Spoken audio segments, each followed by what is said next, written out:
Hi hall. So banking எக்ஸாமுக்காக ரொம்பவே prepare பண்ணிட்டு இருக்கவங்களா இருக்கீங்களா நீங்க? ஸோ உங்களுக்கான ஒரு மிகப்பெரிய இனிஷியேட்டிவ் தான் நம்ம கொண்டு வந்திருக்கோம். இந்த வாட்டி என்னன்னு பார்த்தீங்க அப்படின்னா, ஒரு மெயின்ஸ் ஸ்பெஷல் பேட்ச் ஒன்று கொண்டு போக போகிறோம். இந்த பேட்ச்ல என்னென்ன இருக்கும் அப்படின்னு பார்த்தீங்க அப்படின்னா, காலையில் உங்களுக்கான ஒரு கிளாஸ் செஷன்ஸ் இருக்கும். மெயின்ஸ் டாபிக் பேஸ் பண்ணி ஒரு கிளாஸ் கொடுக்க போகிறாங்க. இது ஒரு 1.5 மணி நேரத்துக்கு இந்த செஷன்ஸ் இருக்கும். இதை கம்ப்ளீட் பண்ண அப்புறமா உங்களுக்கு வந்து ஒரு ப்ராக்டிஸ் செஷன்ஸ் இருப்பாங்க.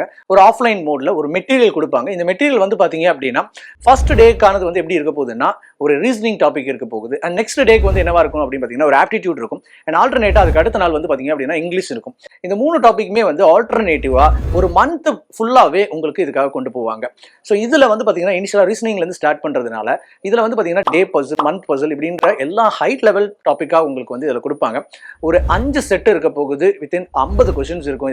இதை நீங்க ஃபுல்லாவே ப்ராக்டிஸ் பண்ணுவீங்க. இதுக்கான ஒரு டூரேஷன்ஸ் இருக்கும். இது முடிச்சதுக்கு அப்புறமா பார்த்தீங்க அப்படின்னா உங்களுக்கு ஒரு டெஸ்ட் இருக்கும்.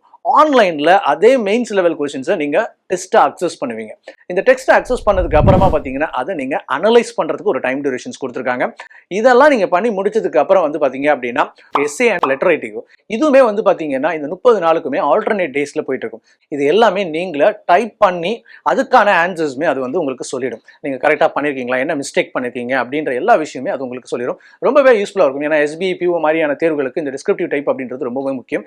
அதுவுமே இந்த மெயின்ஸ் பேட்ச்ல வந்து பார்த்தீங்க அப்படின்னா உங்களுக்கான ஒரு பெரிய ப்ராக்டிஸ் செஷன்ஸாக இருக்கும்.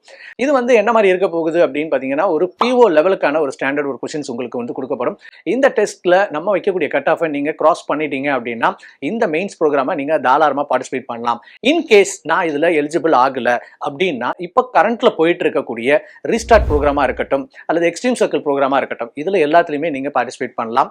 அப்படியும் இல்லை அப்படின்னா இன்னும் பேசிக் ஸ்ட்ராங்கா இருக்கும் அப்படின்னா இதுக்கு அடுத்து வரப்போகிற ப்ரிலிம்ஸ் பேட்ச்னு ஒன்று வரப்போகுது. அதுலயுமே நீங்க தாராளமாக பார்ட்டிசிபேட் பண்ணலாம். மறக்காம நீங்க எல்லாருமே பார்ட்டிசிபேட் பண்ணணும். ஓல்டு ஸ்டூடெண்ட்ஸா இருக்கலாம், இப்போ நல்லாவே ப்ரிப்பரேஷன்ஸ்ல இருக்கேன், நானும் இதில் அட்டென்ட் பண்ணலாமா அப்படின்னா தாராளமாக பண்ணலாம். மறந்துடாதீங்க. See you.